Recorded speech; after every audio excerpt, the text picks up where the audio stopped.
이 산지를 지금 내게 주소서. 갈렙이 믿음으로 도전했습니다. 약속의 유업을 구했습니다. 갈렙이 믿음으로 이 남겨진 싸움을 힘써 싸우기 위해서 헤브론 땅을 구하고 이스라엘 백성들에게 가나안 땅에 그 정복해야 할 그 분깃이 12지파에게 배분됐을 때 여호수아서 14장에 갈렙과 유다 지파가 처음으로 그 약속의 땅을 유업으로 구하고 분깃을 얻고 나서 여호수아서 19장에 마지막으로 여호수아와 여호수아에게 속한 에브라임 지파에게 분깃이 나뉘어집니다. 땅의 배분이 모두 끝났습니다. 여호수아서 19장 51절에 이에 땅 나누는 일을 마쳤더라. 하나님께서 허락하신 약속의 땅이 이스라엘 백성들에게 다 배분이 됐습니다. 그 신실한 믿음의 사람들이 이 약속의 땅을 믿음으로 취하고 그 땅을 정복했습니다. 이 모든 일들을 하나님의 사람들이, 믿음의 사람들이 감당했습니다.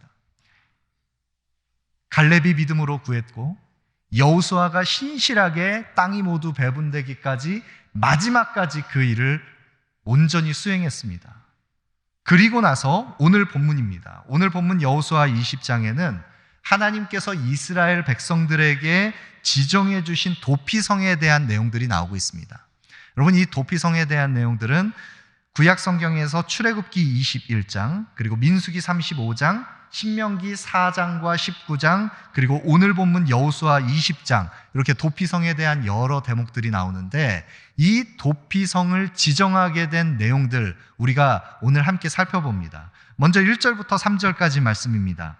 여호와께서 여호수아에게 말씀하여 이르시되 이스라엘 자손에게 말하여 이르기를 내가 모세를 통하여 너희에게 말한 도피성들을 너희를 위해 정하여 부지 중에 실수로 사람을 죽인 자를 그리로 도망하게 하라. 이는 너희를 위해 피의 보복자를 피할 곳이니라.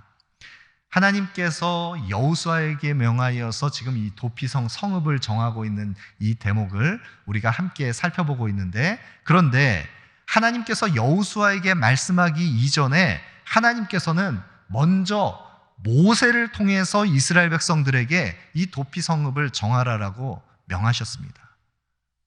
모세를 통해서 내가 모세를 통하여 너희에게 말한 도피성들을 너희를 위해 정하여 모세에게 말씀하셔서 모세가 하나님의 명을 받고 수행해야 하는 그 가나안 땅의 정복, 그 남겨진 싸움을 여호수아가 신실하게 완수하고 모세에게 명하신 바를 여호수아가 신실하게 지금 실행하고 있는 것입니다. 여러분, 그런데 이 도피성은 모세에게 먼저 말씀하신 것이고 여호수아가 수행하는 것인데 하나님께서 이 도피성을 정할 때 이것은 너희를 위해 정해진 것이다 말씀하셨습니다. 이스라엘 백성을 위해서 정해진 도피성읍입니다. 여러분, 이 도피성읍은 어떻게 정하게 됐습니까? 이스라엘 백성들이 약속의 유업을 분깃을 나누었습니다. 12지파가 나누었습니다. 그런데 그 이스라엘 백성들이 지파들이 분깃을 배분받을 때 그 땅을 기업으로 받지 못한 그런 지파가 있습니다. 어떤 지파입니까? 레위 지파는 땅을 얻지 못했습니다. 레위 지파는 여호와 하나님께서 그들의 기업이 되신다 말씀하셨습니다. 레위 지파에게는 땅이 돌아가지 않습니다. 그럼 레위 지파는 어디에 거하게 되는 것입니까? 레위 지파는 여호와 하나님께서 명하신 대로 12지파에 흩어진 각 성읍에 함께 고르게 분포되어서 그들 안에 거주합니다. 레위 지파만 따로 결집해서 모여있지 않습니다. 그런데 그들이 이스라엘 각 지파들에게 고르게 분산돼서 함께 그들과 함께 지낼 때 그들도 거주할 곳이 필요하기 때문에 이스라엘 12지파가 그들이 받은 땅의 분량에 따라서 많은 땅을 소유한 그 지파들은 조금 더 많은 성읍을, 또 적은 땅을 할당받은 그런 지파들은 조금 적은 성읍을 레위 지파를 위해서 함께 그 할당된 성읍을 지정해서 함께 그 구역을 지정하여 나누었습니다. 그렇게 정해진 성읍이 이스라엘에 48개의 성읍이 있었습니다. 48개의 성읍 가운데 하나님께서는 이스라엘 백성들에게 요단 동편에 3곳, 요단 서편에 3곳, 총 6곳을 도피성으로 지정해서 그곳에서 레위인이 거주하고 또 그 도피성을 통해서 이스라엘을 위하여 하나님께서 지정하신 하나님의 은혜가 흘러가도록 했습니다. 여러분, 도피성은 어떤 목적으로 세워진 성읍입니까? 부지 중에 실수로 사람을 죽인 자가 그리로 도망할 수 있도록 피난처가 되는 성읍이 바로 도피성입니다. 여러분, 오늘 본문 여호수아 20장 4절부터 6절까지에 보시면 이 도피성읍이 어떤 기능을 또 어떤 절차에 따라서 이 도피성에 도피하는지에 대한 내용들이 나오고 있는데 4절 말씀해 보시면 이 성읍들 중에 하나에 도피하는 자는 그 성읍에 들어가는 문 어귀에 서서 그 성읍의 장로들의 귀에 자기의 사건을 말할 것이요 그들은 그를 성읍에 받아들여 한 곳에 주어 자기들 중에 거주하게 하고 도피성으로 도망하는 자는 그 입구에서 그 성읍의 장로에게 자기의 일어난 사고를 말하게 됩니다. 그러면 성읍의 장로는 그 성읍에 그가 받아들여질 수 있는 자인지 그렇지 않은지를 검증하고 나서 그를 받아들여 거할 곳을 마련해 주게 됩니다. 그렇게 되면 피해 보복자가 그 뒤를 따라와서 5절과 6절 계속 소개되는데요. 피해 보복자가 그 살해한 자를 내어놓으라고 하여도 그가 부지 중에 실수로 살해한 자라면 절대 내어줄 수 없습니다. 그를 보호하게 됩니다. 성역이 되는 것입니다. 그 생명을 보장해 줍니다. 그리고 나서 그 살인한 자가 회중 앞에 서서 재판을 받고 그 당시에 대제사장이 죽기까지 그는 죄에서 보호받고 면제되어서 생명을 보존합니다. 그리고 나서 그가 자기 성읍으로 다시 돌아갈 수 있는 때는 언제입니까? 그 당시에 대제사장이 죽게 되면 그는 자기 성읍으로 다시 돌아갈 수 있습니다. 그러면 이런 도피성은 이스라엘 전역에서 지정학적으로 흩어져 있는 이스라엘 12지파들의 그 흩어져 있는 지파들 사이에서 어떤 지파에 속해 있던 그 가해자든지 하룻길 안에 달려갈 수 있도록 지정학적으로 그 위치가 정해져 있었습니다. 그리고 도피성은 높은 성읍의 위치에서 멀리에서도 그 도피성을 확인할 수 있었습니다. 그리고 이 도피성으로 가는 길은 누구라도 길을 잃지 않도록 정기적으로 그 길을 이스라엘 백성들이 정비해야 합니다. 그 길을 닦고 표지판을 정비하고 그래서 잘 닦여진 길에서 누구라도 하룻길 만에 이 도피성에 나와서 숨김받을 수 있는 것입니다. 이 때문에 고의로 살인을 한 것이 아니라 부지 중에 실수로 살인을 저질렀던 사람은 도피성을 통해서 생명을 보존할 수 있었습니다. 그러나 이 도피성이 없었다면, 만약 이스라엘 백성들에게 이 도피성의 제도가 없었다면 당시의 고대 근동에서 모든 고대 근동 사회에서 통용되었던 동해보복법에 의해서 그들은 생명의 핏값을 갚아야 됩니다. 동해보복법이 무엇입니까? 출애굽기 21장에 보면 이 동해보복법이 소개가 되어 있는데, 그러나 다른 해가 있으면 값되 생명은 생명으로, 눈은 눈으로, 이는 이로, 손은 손으로, 발은 발로, 된 것은 된 것으로, 상하게 한 것은 상함으로, 때린 것은 때림으로 갚을지니라. 무엇입니까? 누군가가 어떤 이에게 위해를 가하고 그 가해한 상해를 입힌 자가 그 피해를 받은 사람에게 동일하게 보복하여 복수하여 같은 값어치로 그 상해를 동일하게 받는 것, 그것이 동해보복법입니다. 그러면 생명을 잃게 만든 살해자는 그가 부지 중에 살해를 했다 할지라도 그 핏값을 무엇으로 갚아야 되는 것입니까? 생명으로 취해야 되는 것입니다. 생명으로 갚아야 되는 것입니다. 동일한 그 핏값을 갚아야 되는 그 동해보복법에 그러나 그 속에서 보호받고 부지 중에 살해한 자가 그 생명을 보존할 수 있도록 피난처가 된 곳이 도피성입니다. 여러분, 이것은 이스라엘 백성들에게만 해당되는 것이 아니었습니다. 이방인과 나그네에게도 이 도피성이 적용됐습니다. 도피성에 숨어 들어가면 누구든지 그 피난처에서 보호를 받았습니다. 여러분, 그런데 오늘 우리가 여호수아서 20장 말씀을 통해서 살펴보고 있는 이 도피성에 이 하나님께서 모세를 통해서 정해 주셨고 여호수아를 통해서 거듭 확인케 하셨고 실행하게 하신 이 도피성의 규례, 이 도피성의 법도, 이 구약에 나타난 이런 이스라엘 백성들 가운데 나타나는 이런 여러 가지 이 규례와 법도들은 사실 하나님의 하나님 되심을 드러내는, 속성을 드러내는 그 원형의 그림자로 나타난 것임을 우리는 알 수 있습니다. 여러분, 우리가 먼저 좀 하나 생각해 볼 것이 있습니다. 이 오늘 말씀을 우리가 깊이 더 묵상하기 위해서 율법과 복음의 관계를 우리가 함께 생각해 봐야 됩니다. 여러분, 율법과 복음은, 율법이라고 하는 것은 복음의 구원을 우리가 성취하기 위해서 율법은 반드시 선결 조건으로 충족되어야 하는 것입니까? 그렇지 않습니까? 율법을 완수해야지 우리가 구원의 기쁨과 그 자격을 누리면서 구원을 완성할 수 있습니까?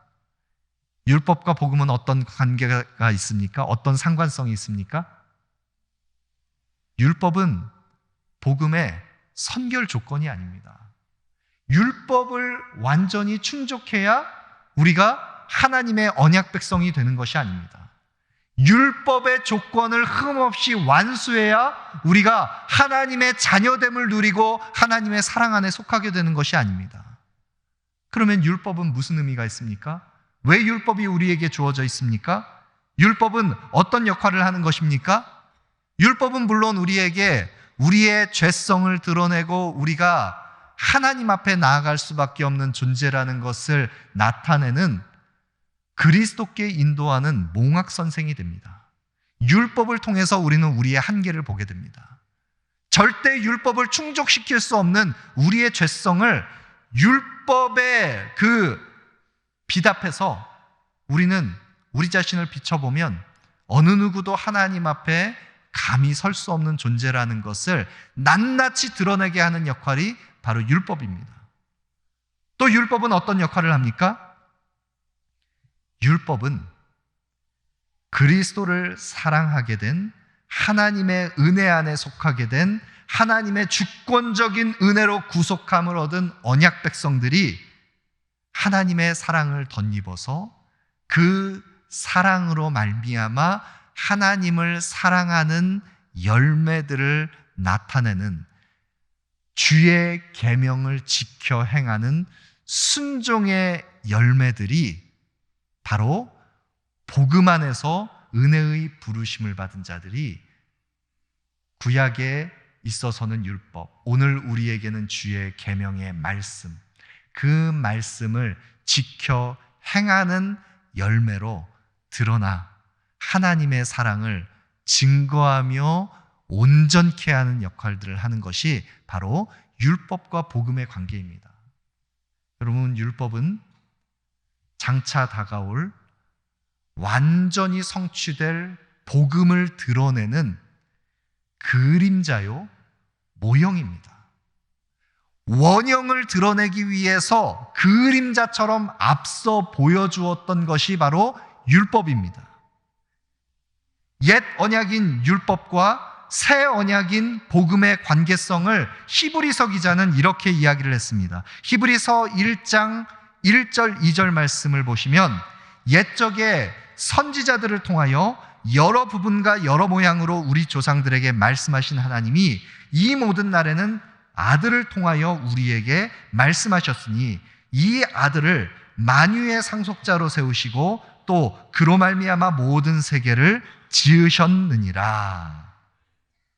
옛적에는 선지자들을 통해서 말씀하셨습니다. 구약의 율법과 제사 제도, 제사장과 또 선지자들을 통해서 하나님께서 말씀하신 것은, 그러나 그 옛 언약 율법은 이제는 새 언약이신 예수 그리스도를 통해서 성취되었습니다. 히브리서 8장 5절부터 6절까지의 말씀해 보시면 그들이 섬기는 것은 하늘의 것의 모형과 그림자라. 이스라엘 백성들이 섬겼던 구약의 제사제도, 여러 율법과 규례와 법도들, 이런 것들은 하늘의 모형과 그림자였습니다. 장차 오실 예수 그리스도를 예표하는 모형과 그림자였습니다. 그러나 이제 그리스도께서는 더 아름다운 직분을 얻으셨으니 그는 더 좋은 약속으로 세우신 더 좋은 언약의 중보자시라. 구약의 제사제도와 율법과 여러 법도들이 오실 예수 그리스도를 그림자처럼 원형을 드러내는 예표였는데, 그것이 모형이었는데, 이제는 구약의 옛 언약에 속한 율법에 속한 대제사장이 또 레위 지파가 수없이 많은 제물을 바쳐서 하나님과 언약 백성 사이를 중보하고 속죄하는 일을 했어도 그것은 영원하지 못했습니다. 그 제사는 영원하지 못했습니다. 그러나 그리스도께서는 영원한 대제사장이 되셔서 영원한 희생제물로 흠없는 하나님의 어린 양이신 그리스도께서 단번에 십자가에 자신을 내어주심으로 하나님과 우리 사이를 화평케 하신 구원을 완성하셨습니다. 옛 언약인 율법은 새 언약인 그리스도를 드러내는 모형입니다. 마찬가지입니다. 이 도피성의 제도도 장차 오실 그리스도를 드러내는 예표인 것입니다. 그래서 이 도피성 제도를 우리가 면밀하게 관찰하면 이 도피성 속에 숨겨져 있는 하나님의 속성을 볼 수 있습니다. 하나님의 구원 계획을 볼 수 있습니다. 하나님의 속성과 하나님의 구원 계획이 이 도피성 속에 어떻게 나타납니까? 도피성에는 하나님의 사랑이 드러납니다. 하나님의 긍휼과 은혜와 사랑이 드러납니다. 신명기 4장 42절에 도피한 자가 그의 생명을 보존하기 위함이라. 도피성은 생명을 보존하기 위해서 하나님께서 지정해 주셨습니다. 여러분, 이 도피성에 피하는 자는 그가 부지 중에 살해를 했다면 그 생명을 보존받았습니다. 동해보복법에 그는 적용돼서 복수를 당하지 않습니다. 그는 하나님의 사랑의 속성 안에서 도피성에서 숨김을 받습니다. 그러나 하나님의 긍휼과 은혜가 이 도피성에 영향을 미친다고 할 때 이 도피성은 하나님의 긍휼과 사랑만 작용되는 것이 아닙니다. 여러분, 이 도피성은 하나님의 또 다른 속성과 본질인 공의의 질서가 이 속에 있습니다.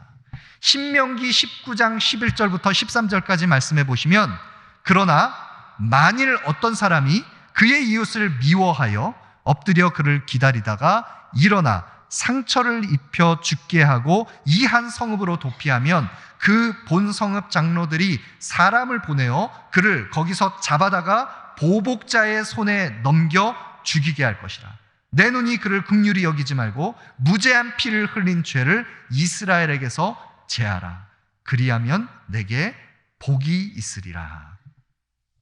도피성에 누구나 다 용납되는 것이 아닙니다.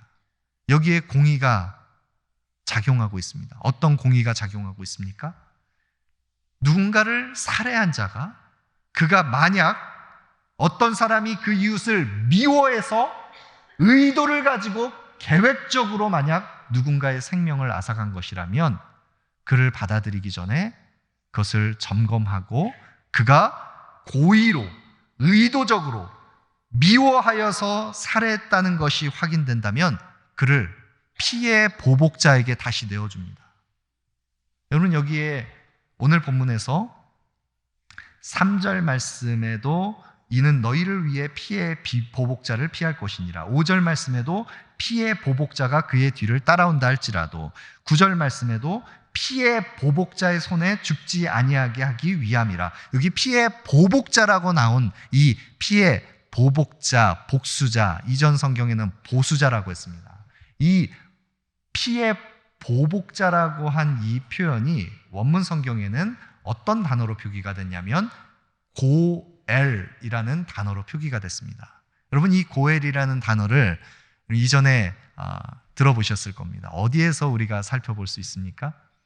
이 고엘은 바로 룻기에, 룻을 기업물을 자가 되어서 보아스가 그 룻을 보호하고 지키고 그 계대 결혼의 혈통을 이어갈 때 기업물을 짜, 그것이 바로 이 고엘이라는 뜻입니다. 이 고엘을 통해서 이스라엘 백성들은 자신의 그 보존하고 보호해야 할 생명, 그 자신의 지파들을, 자신의 그 혈통을 보호하고 지켜갔습니다.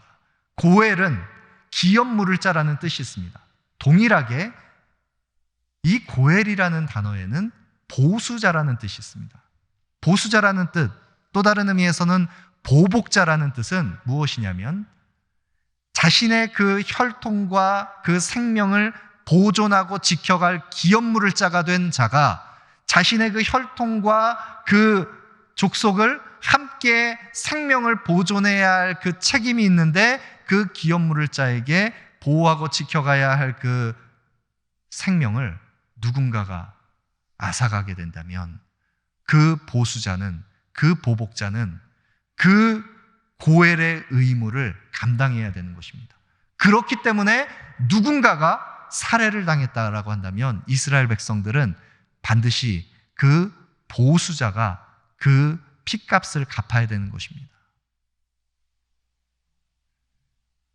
여러분, 그런데 하나님께서는 이 도피성을 통해서 하나님의 긍휼과 사랑을, 또 하나님의 공의를 완전하게 실행하는 하나님의 구원 계획을 모형처럼 보여주셨습니다.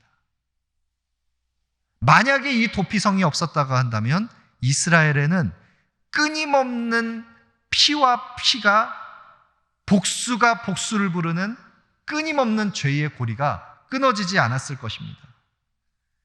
여러분, 이 동해보복법이라고 하는 것은 생명은 생명으로, 또 피는 피로 복수하여서 갚는 것입니다. 이것은 세상의 이치이기도 합니다.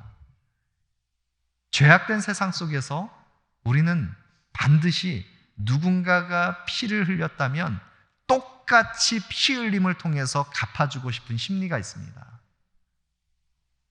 이 세상의 법칙은 죄의 결과로 말미암아 끊임없이 반복되는 이 세상의 법칙은 누군가가 손해를 보고 누군가가 상해를 입고 누군가가 또 자신에게 해를 가하는 것이 있다면 그것을 동일하게 갚아주려는 것이 그 세상의 법칙입니다.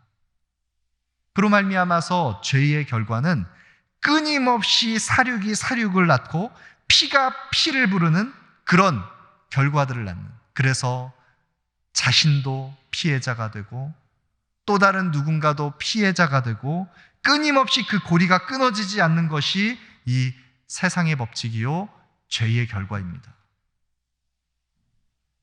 여러분, 이 동해보복법이 오늘날에도 적용되고 있는 사회가 있다는 거 아십니까? 오늘 현대사회에도 이 동해보복법이 동일하게 적용되고 있는 사회가 있습니다. 그런 국가가 한 곳이 있는데 어디냐면 알바니아라는 국가입니다. 이 알바니아는 카눈의 율법 조항이라고 하는 이 동해보복법과 동일한 율법 조항이 이 오늘날에도 이 시민사회 속에 통용되는 그런 사회인데, 이 알바니아가 공산 정권이 무너지고 나서 90년대 초에 정부가 다 붕괴되고 나서 공권력이 다 무너져 버렸습니다. 사회가 혼란하게 됐습니다. 그런데 이 알바니아 사회에는 카눈의 법이라고 하는 이 조항이 사람들에게 통용됐었는데, 이 카눈의 조항은 동일합니다.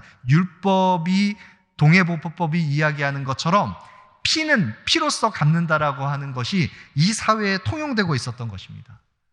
공권력이 무너지고 시민사회 질서가 다 사라지게 되자 시민들은 자신을 지키기 위해서 총기를 소유하고 그 총기로 자기를 보호합니다. 그런데 누군가가 살인을 저질렀습니다. 그러면 어떻게 됩니까? 알바니아에서는 가해자에게 피해자의 가족 중에 한 사람이 반드시 복수를 해야 됩니다. 그래서 동일하게 가서 그 가해자를 살해해도 됩니다. 그러면 그 살해당한 그 가해자였던 또 다른 피해자의 가족은 어떻게 됩니까? 그 가족 중에 또 누가 나와서 동일하게 또 피해 복수를 해야 합니다.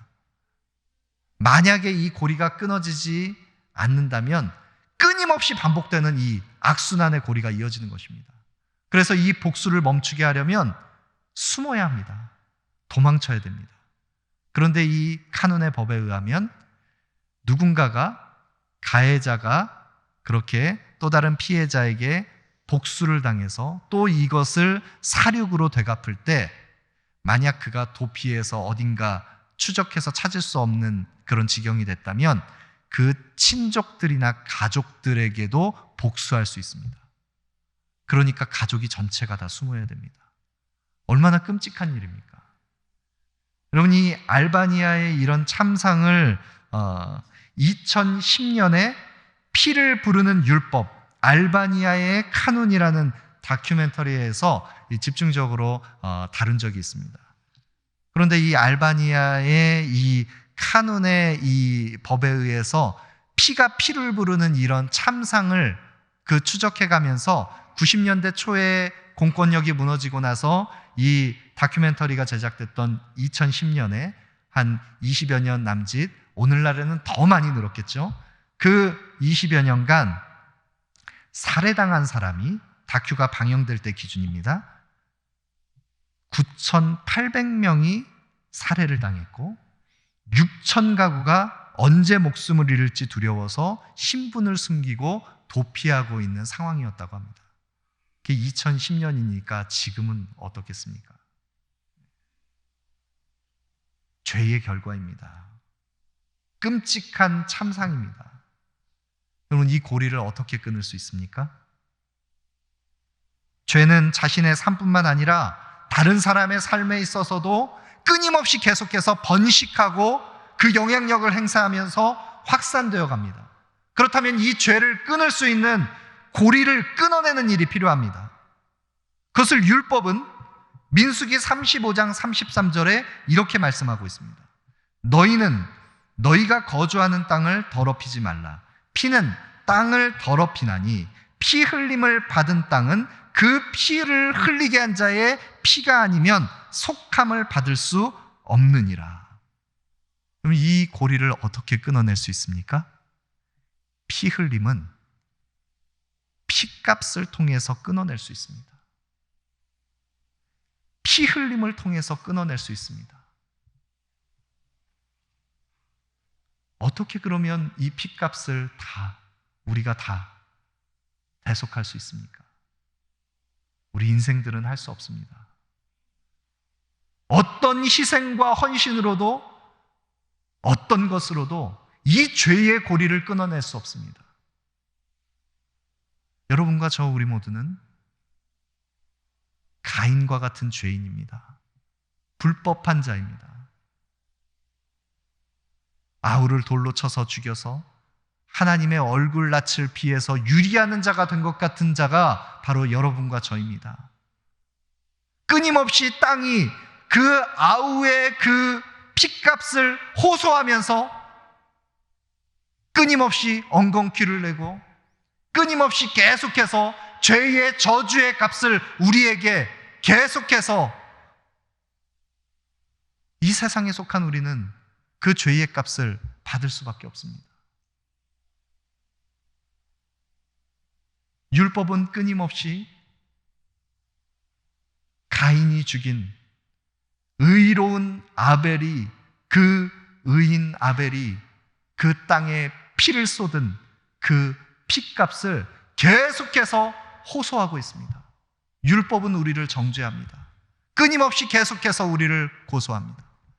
그러나 이 죄의 고리를 끊어낼 수 있는 것, 우리는 범죄하였지만, 우리는 하나님으로부터 멀어졌지만, 그런 우리를 용납하시고 사랑하시고 우리를 다시 새 생명으로 회복시키시기 위해서, 하나님의 자녀되게 하게 하시기 위해서 흠없는 하나님의 어린 양 예수 그리스도께서 자신의 생명을 내어주시며 그 피값으로 이 죄의 고리를 끊으셨습니다.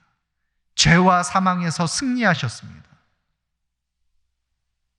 하나님의 긍휼과 사랑과 공의를 완전하게 충족시킬 수 있는 하나님의 구원은 예수 그리스도를 통해서 성취됩니다.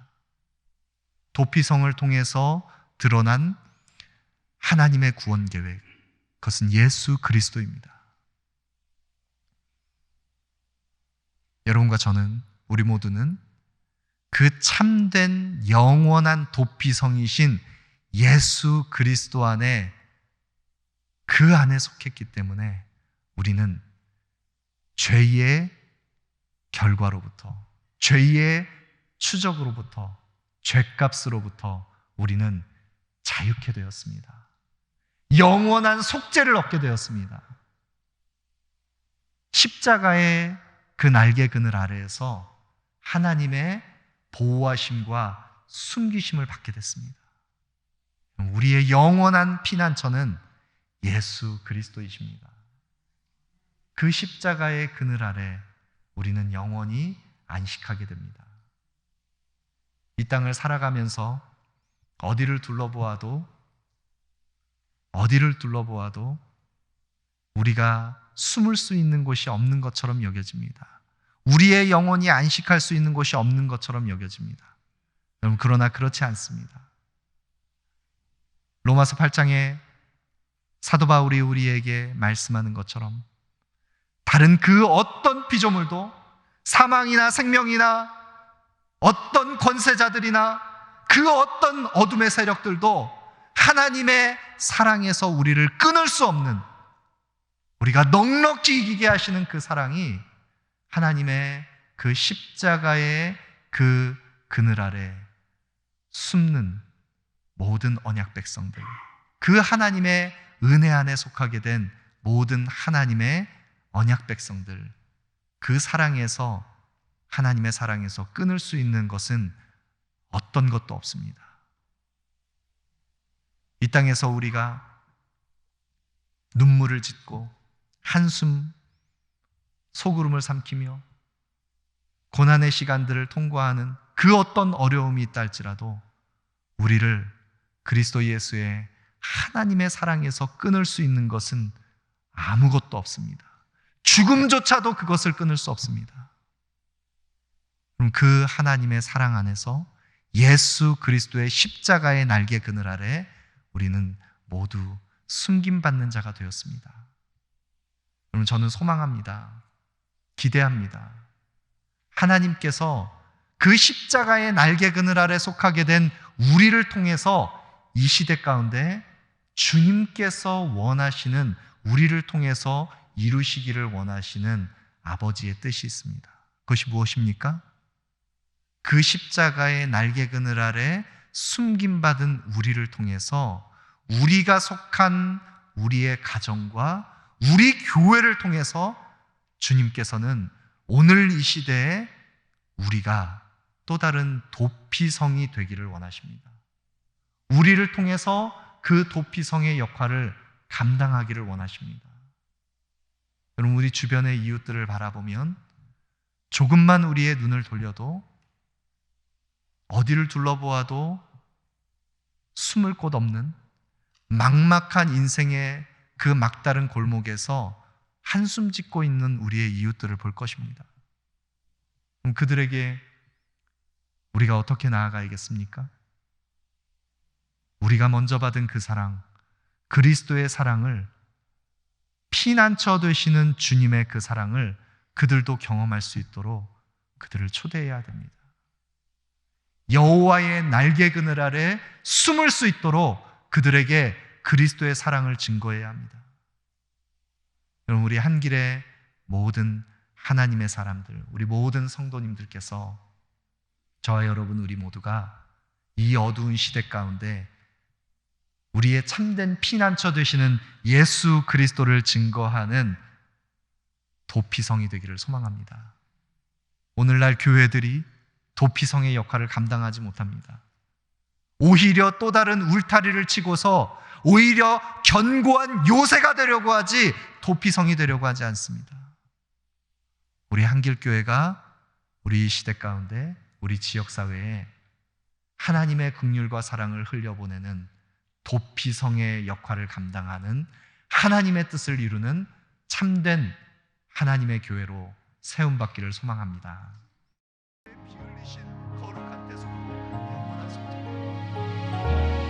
존귀하신 하나님 아버지, 우리의 죄악으로 말미암아 범죄한 우리 인생들, 범법한 우리들이 하나님의 얼굴낯을 피하여 유리하는 자가 된 가인과 같이 방황하던 우리들, 주님께서 다시 찾으시고 우리를 먼저 불러주셔서 여호와의 도피성 예수 그리스도 안에 속하게 하신 것 감사합니다. 주님, 우리가 먼저 받은 이 그리스도의 십자가의 긍휼과 사랑, 하나님의 공의와 하나님의 사랑을 완전히 성취하신 예수 그리스도의 이 복음, 그 복음 안에서 우리는 자유합니다. 이 세상을 넉넉히 이깁니다. 주님, 그러나 여전히 이 세상 속에서 방황하고 있는 우리의 잃어버린 이웃들, 그들을 주님께서 긍휼히 여겨주셔서 주 예수 그리스도 영원한 도피성 되신 주님께로 그 복음의 초대에 응답할 수 있도록 우리를 복음의 도구로 사용하여 주시옵소서. 우리에게 허락하신 귀한 예물 구별하여 주께 드립니다. 이 예물이 쓰여질 때마다 복음의 역사를 위하여 아름답게 쓰여지게 하여 주시옵소서.